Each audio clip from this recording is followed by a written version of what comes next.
আসসালামু আলাইকুম ওয়া রাহমাতুল্লাহি ওয়া বারাকাতুহু। প্রশ্ন করেছিলেন, স্ত্রীর কোমরের সাথে ঘষাঘষি করার ফলে স্বামীর বীর্যপাত হয়েছে, এমত অবস্থায় স্ত্রীর উপর গোসল ফরজ হবে কিনা, এ বিষয়ে ইসলাম কি বলে? বিষয়গুলো জটিল, এটা আমাদের কারো না কারোর সাথে হয়ে থাকে।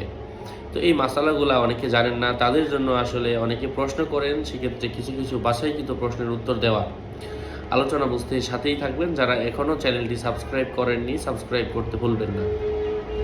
তো স্ত্রীর কোমরের সাথে ঘষাঘষি করার ফলে যদি বীর্যপাত হয়, তো এমন অবস্থায় স্বামীর উপর গোসল ফরজ হবে, যেহেতু স্বামীর বীর্যপাত হয়েছে।